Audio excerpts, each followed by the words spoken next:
যুক্তরাষ্ট্রের ৩০টিরও বেশি রাজ্যে ৬০ মিলিয়নেরও বেশি ভয়াবহ শীতকালীন ঝড়ের কবলে পড়তে যাচ্ছে। এই পরিস্থিতি দেশটিতে এক দশকেরও বেশি সময়ের মধ্যে সবচেয়ে বেশি তুষারপাত এবং শীতলতম তাপমাত্রার মুখোমুখি হতে পারে।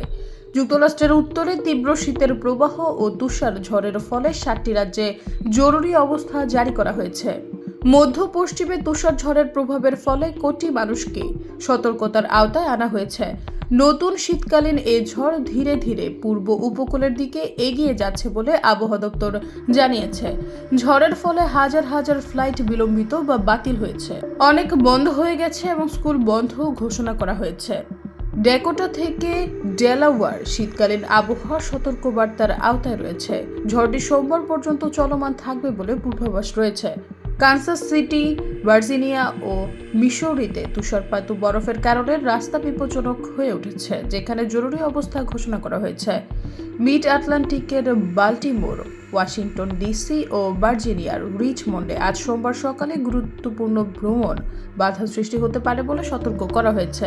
Kentucky, Virginia, West Virginia, Arkansas এবং নিউ জার্সির কিছু অংশে জরুরি অবস্থা জারি করা হয়েছে। সোমবার থেকে আবহাওয়া স্বাভাবিক হতে শুরু করবে বলে আশা করা হচ্ছে। একুয়েডরের আবহাওয়াবিদ ড্যান পিপডন বলছে, ২০১১ সালের পর এই যুক্তরাষ্ট্রের শীতলতম জানুয়ারি হতে যাচ্ছে। তাপমাত্রা ঐতিহাসিক গড়ের নিচে নেমে এক সপ্তাহ ধরে স্থায়ী থাকতে পারে।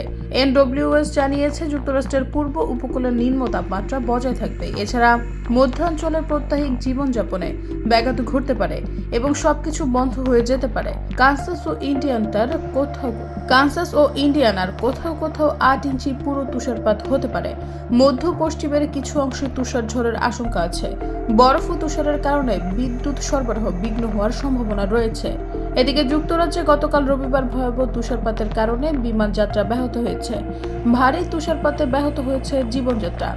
কোথাও কোথাও ৪০ সেন্টিমিটার তুষারপাত হয়েছে বলে জানিয়েছে আবহাওয়া অফিস।